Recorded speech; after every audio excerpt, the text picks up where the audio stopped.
Many people listening have experienced moments that shifted everything. Standing before something vast, witnessing genuine goodness in another person, or feeling a connection to something much larger than themselves. These moments can feel isolating in a culture that teaches us to chase individual achievement and personal gain. What if those moments of wonder are actually fundamental to who we are as people? What if awe is wired into our brains as a path back to connection, compassion, and meaning? Hello, I'm your host, Dr. Anthony Silard, and welcome to ReSocial, where we rediscover, reflect on, and renew how we approach social interactions so we can develop CMSRs, compassionate, meaningful, sustainable relationships. Today, I'm joined by Dr. Dacher, psychologist whose decades of research on emotion have fundamentally changed how we understand human nature. Early science told us humans are essentially selfish and competitive, but Dr. Keltner's work suggests something radically different. We're built for compassion, connection, and awe. He's here to talk about why encountering something vast, whether it's nature, moral beauty, or the goodness of another person, is one of the most transformative experiences available to us.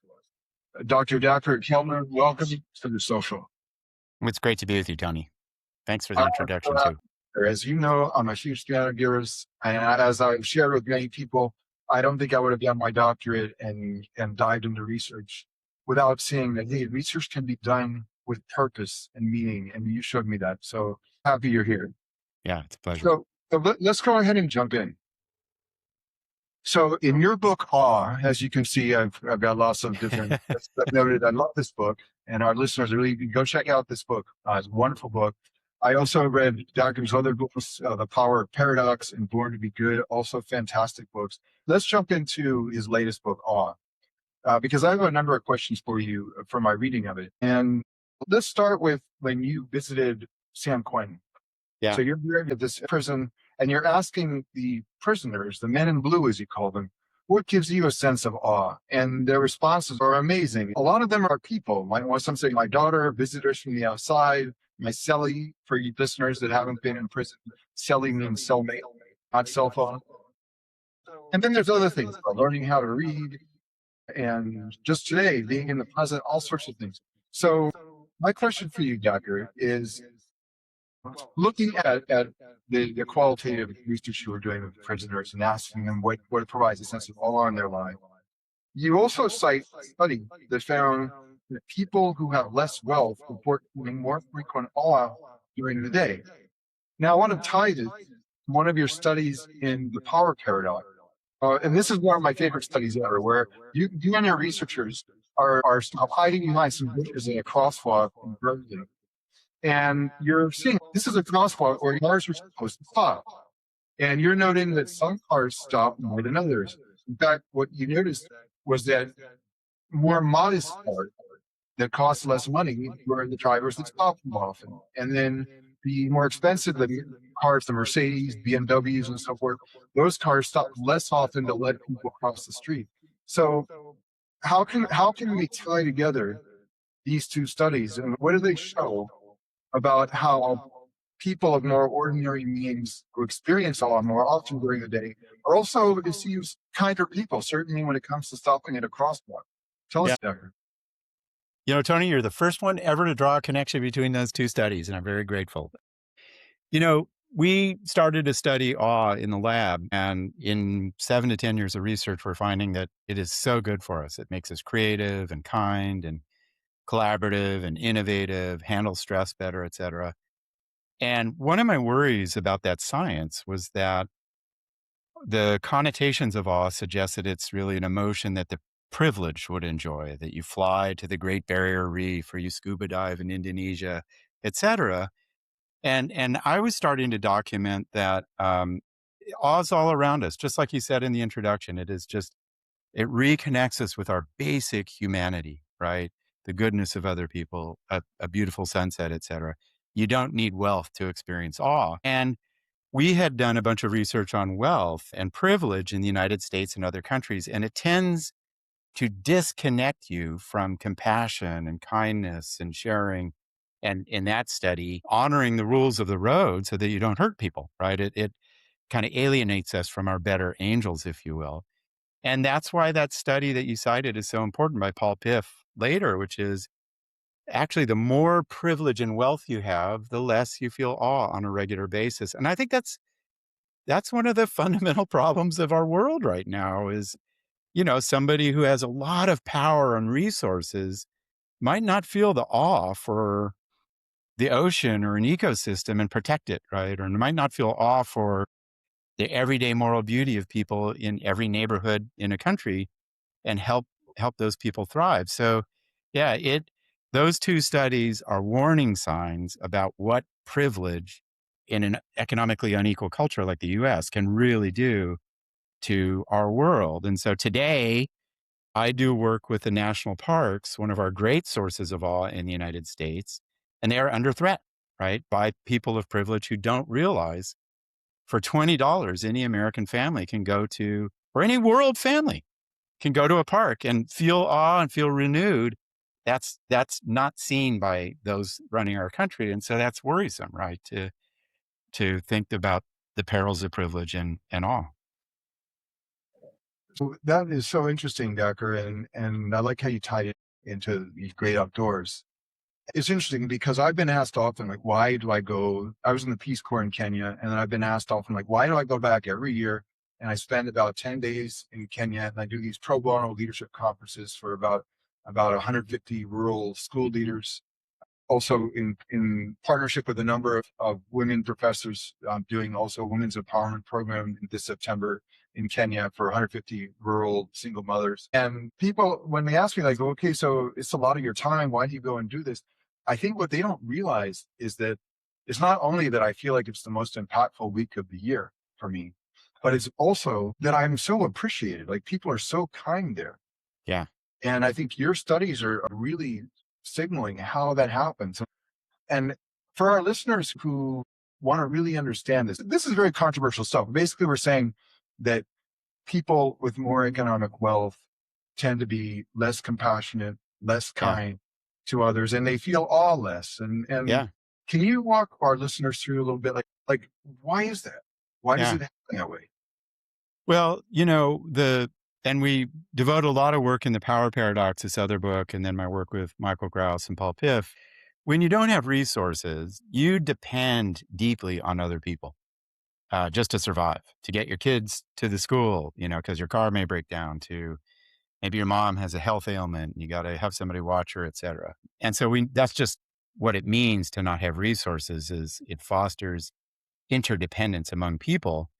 And as a result of that, you need to foster the emotions that connect you to others in networks of support, right? Of kindness and sharing and cooperation and helping out and being appreciative of when somebody gives you something and awe. And so that's the deeper reason why, I grew up in a poor neighborhood after living in a middle class neighborhood until I was 10. And when I got to the poor neighborhood out in the rural parts of California, people always invited people over for dinner. They shared everything. They'd stop anything to fix your car, right? A lot of kindness. And that's to survive. And those pro-social tendencies are how they survive. And then as you rise in privilege and rank, you become more individualistic. You have the resources to survive. You feel less dependent on others. You become more interested in material things. And that gets in the way of these important emotions. And is one of the costs of privilege that we don't talk about enough, that it kind of disconnects us from these transcendent emotions that are so good for us. I often say that the more money you have, the further you live from the street. Yeah. Right. And Yep. so this is unfortunately the way it is in most countries and most It is. cultures. And it's interesting because the reason I pursued a career in leadership and leadership development and researching leadership was really because when I was living in Kenya for those 3.5 years, I realized how critical relationships were. And you just really gave words to what I felt for a long time, which is because people need each other.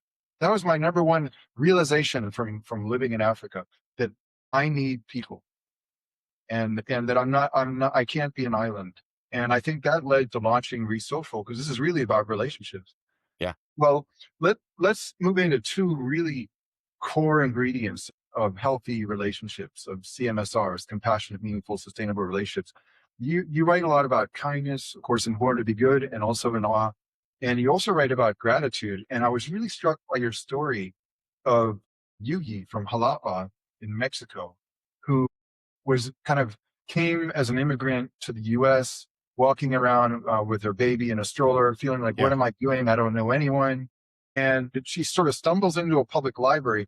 Tell us a little bit about that story and how the kindness of this librarian led to this gratitude that you felt, which she expressed, and sort of how kindness and gratitude can sort of join in an upward spiral. That's awesome. Yeah, Eugenia Morales was here in the United States by accident, staying here, and then visa issues prevented her from returning to Mexico, which was hard for her. She was living by her, you know, with a partner, had a new child, didn't really speak English, uh, was feeling, as people feel when they live in another country, out of place, didn't speak the language. And I love this story because, and I asked her about it, like talk about a time of gratitude. And she goes into a library. Libraries are phenomenal public institutions that, just like national parks, just like public schools, just like pickup basketball courts where you can go in, it doesn't cost anything, and you can get books. And she was blown away. And then the librarian took a special interest in her and guided her to books. That led her to learn English more effectively. Since then, Tony, as you know, she's become a prize-winning, brilliant children's book author. And she writes this letter of gratitude to the librarian. And I love, subsequent to that, I've learned about this literature on positive childhood experiences. And the librarian was also kind to her son, who is, out of country and little child. And positive childhood experiences shape our lives in almost permanent ways, right? Kindness of a stranger. And what the story illustrates of Yuji Morales is, man, a simple act of kindness to someone around you can transform their lives, can lead them, in this case, to be a career, and the son to become an editor, and to really transform their lives. And then out of being given things like that, we feel grateful and we express ourselves. And Yuji writes this beautiful letter to the librarian, that becomes one of the deepest reasons why we do what we do, is to feel appreciated. Like you said about your work in Kenya, just like, man, these people appreciate what I give to them. And like you said, that is just a fundamental fabric of our healthy, compassionate, sustainable, meaningful relationships, is kindness and gratitude. For our listeners, don't go anywhere. We'll be right back after a word from our sponsors. Here with Dr. Dacher. Is there a protective shell around your heart holding you back from the connection you know is possible in your life? It's time to find your path to redemption.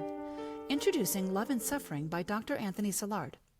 In Love and Suffering, which has received 4 book awards in psychology and mental health and 99% 5-star reviews on Amazon, Dr. Silard overturns what we've been told over a lifetime about love, forgiveness, acceptance, and gratitude.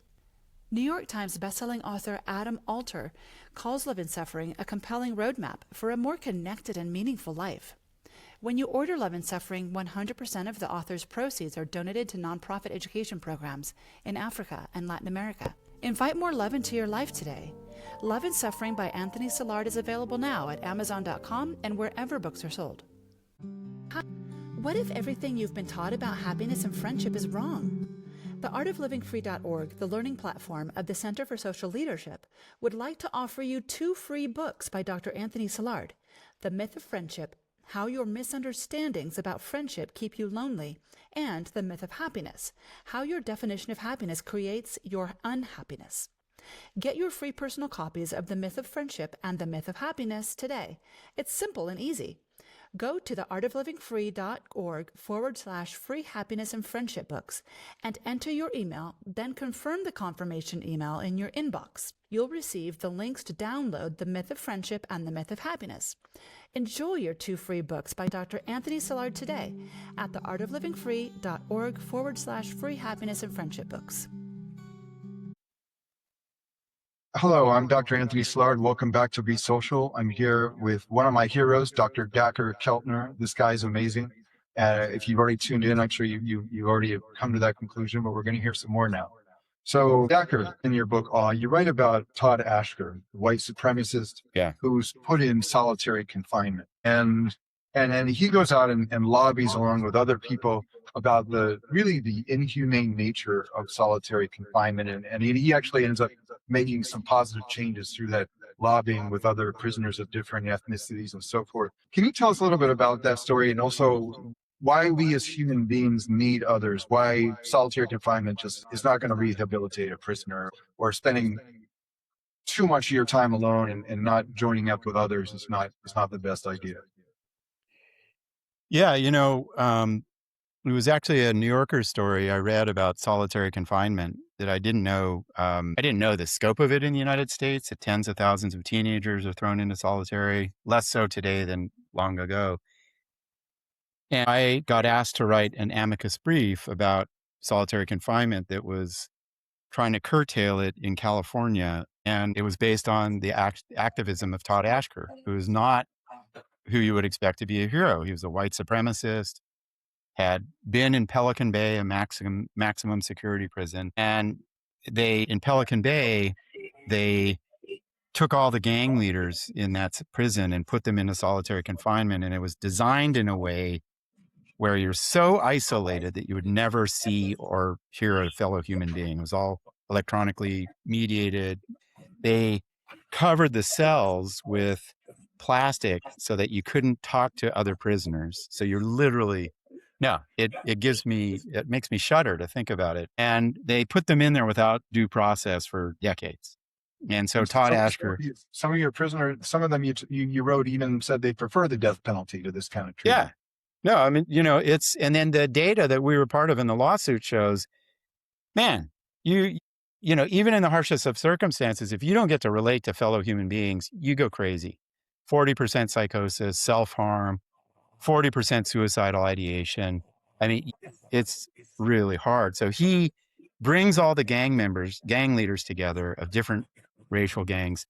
They start talking. It leads to the largest, sort of a food protest where they don't eat, 30,000 individuals. That leads to the case that I'm involved in. And we ended up making the case that it's cruel and unusual punishment to not let a human being give a hug to their daughter, to see their family members, to see other humans. And it prevailed, got people out of solitary. And the fundamental point of it is that everybody needs to be around fellow human beings. It is a biological need. And these guys, when they get in there, when you hear their stories, they start hearing voices, they lose a sense of time, they start hurting themselves. And it needs to change in our culture. We're one of the few kind of, quote, big economies, if you will, that does this to humans. And I'm really worried about what they do to teenagers. A 16-year-old will get into a juvenile detention center and be thrown into a cage, and if you look at pictures, they are like a dog cage. And, when I saw that, that's what drove me into prison. I had to hear the stories, be around the people, be part of how they can lift out of that. And there's good work being done. It's very powerful reading about your experiences at San Quentin. Thank you. Visiting prisons.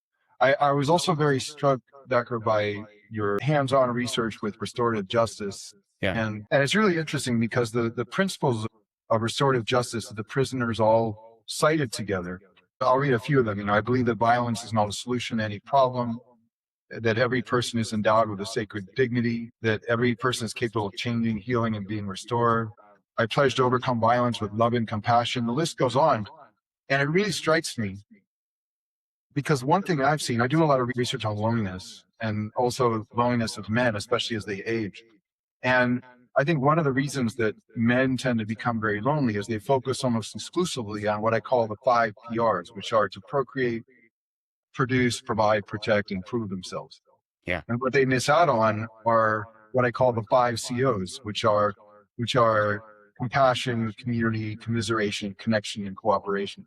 Wonderful. And what I'm hearing, what really struck me in your book, Awe, is that these prisoners that are going through these restorative justice processes, they're essentially reclaiming the 5 COs. They're saying, hey, these kind of more relatedness type of abilities to connect with others, we haven't been paying attention to those and previous incidences of aggression and what have you.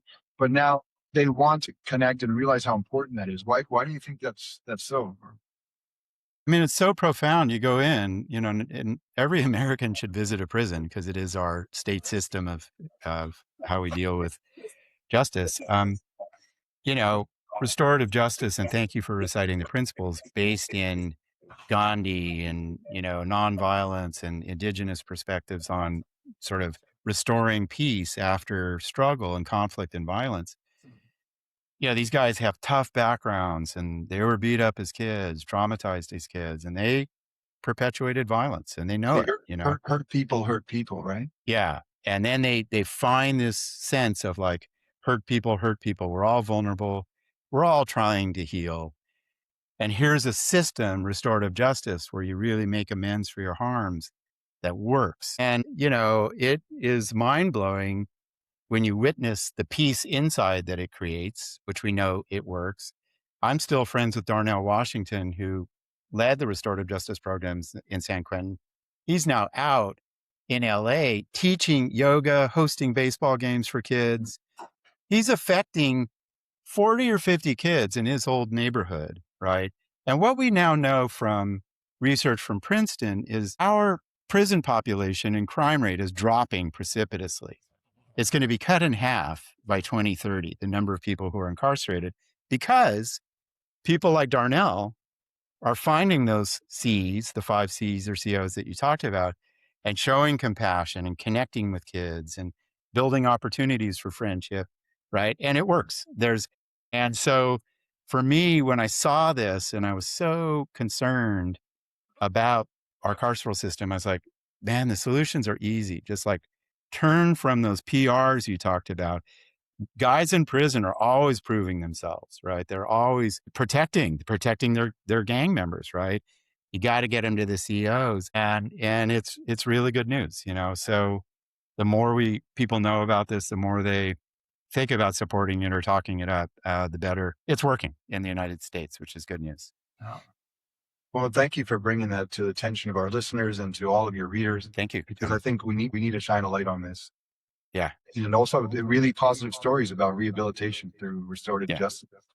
So your book Awe is very poignant for many reasons, Dacher. One of them is it's you write about your memories of your late brother Rolf.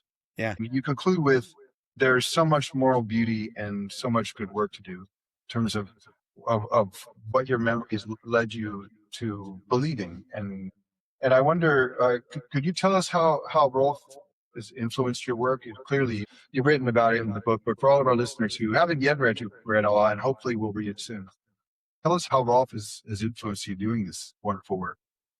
Yeah, I was doing all this science on Awe, and and then right when that was happening, my brother got this stomach ailment, turned out to be colon cancer, and then there was about 18 months, 2 years of his gradual demise, and then he passed away. And I had to write the book, and it was, in some sense, I dedicated it to my brother, Rolf.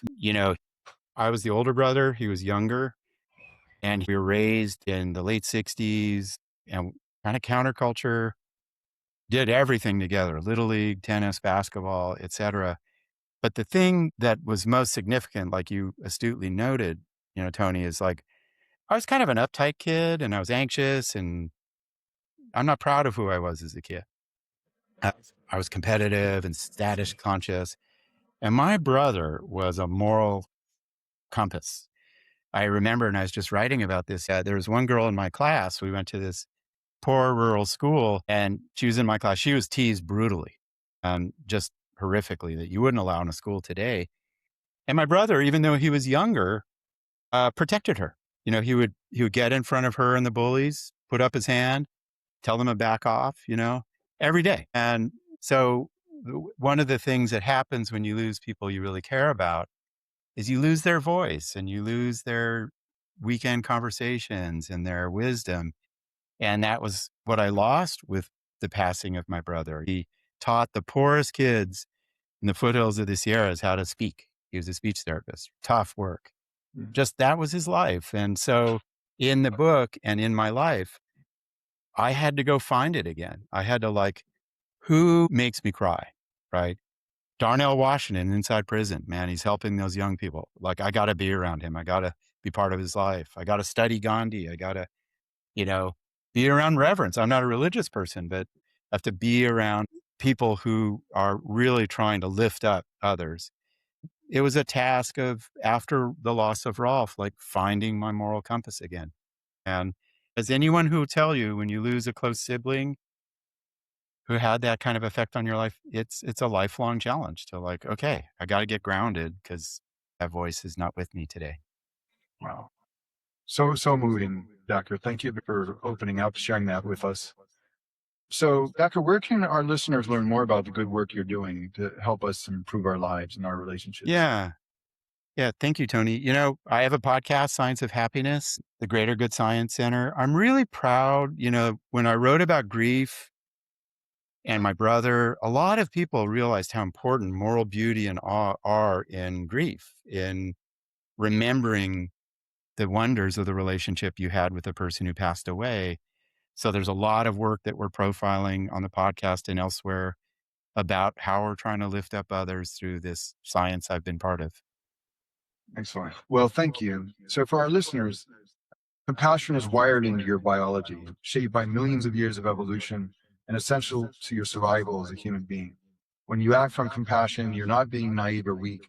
You're honoring the deepest truth about what we are, a species that thrives when we connect, cooperate, and build meaning together.